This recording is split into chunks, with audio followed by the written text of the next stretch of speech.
Welcome to this webinar in our series Coping with COVID. This time we're going to be talking about fact or fiction as we explore denial. This is my friend Fiona Kennedy. She is the director of Greenwood Mentors. She's also the author of this book, Get Your Life Back, and she's a clinical psychologist. And this is my friend and colleague Emma Spencer Goodyear, who is a fabulous.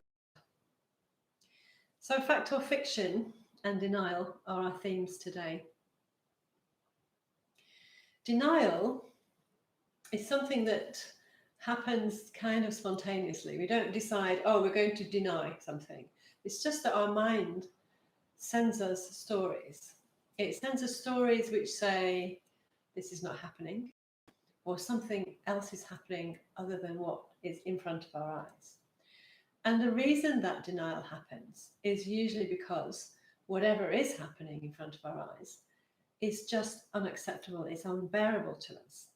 So if you think about the threat of COVID, a big, scary bug that's killing people that we have no vaccine for, it's a big, scary thing, and denial seems to be a reasonable response at first. So some people say it's not as serious as they make out, or of course you may know someone who's a conspiracy theorist. It's a government plot. There's secret messages about it on a £20 note.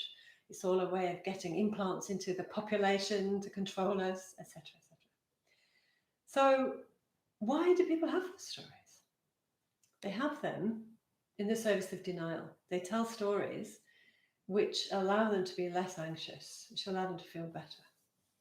Problem with it, of course, is it doesn't allow us to be remotely effective in the face of what really is there. So how do we distinguish between the stories we tell ourselves and what is real? So I'm going to pass you over now to Emma, who's going to show you a pose, the crow pose, and use that to illustrate to us how to become aware of the stories we tell ourselves.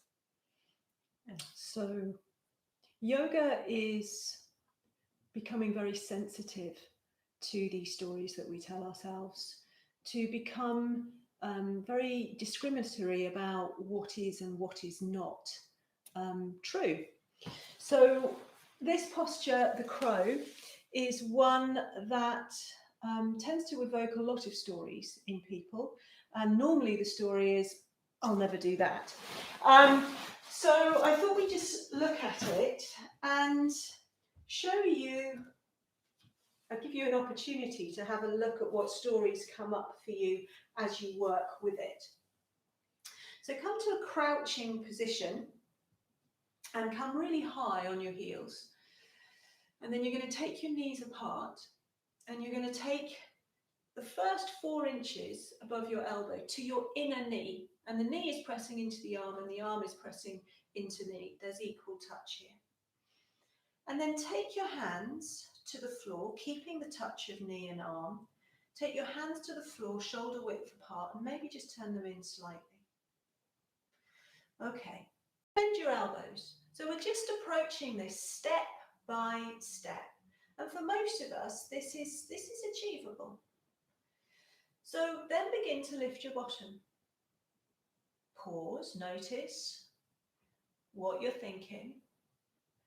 And then begin to just push lightly through your toes and feel the weight move from the heel of the hand towards the fingertips. Try not to sag, round your back, pull into your belly. And then as you push through your toes, you might bend your elbows slightly and just drop your shoulders a fraction. Notice the stories. And then maybe lift one foot. Place it back down. Lift the other foot. Place it back down. And if you're feeling playful, then maybe gently rock forward, grip the floor with your fingertips and lift your heels. And come down. Now the point of this asana is not to float, to take flight in the crow pose.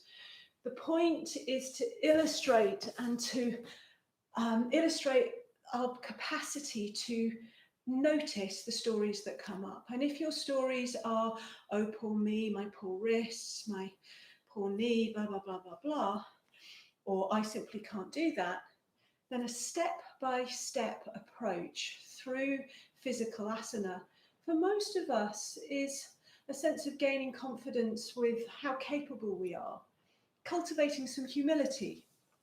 There's the other side of the coin, isn't there, which we have witnessed, where people can become very sure of their opinions. Anyway, I hope that helps. Give it a go. Let us know how you do. Thank you, Emma. So, making room for discomfort and difficulty is part of dealing with denial. So, being willing to try something that your mind is telling you you can't do, or will hurt, or whatever, or scary. That willingness is a really good opposition to denial. And Crow is a really great place to feel willingness. Take it from me. Okay, thank you guys, and see you next time. Bye. Thank you.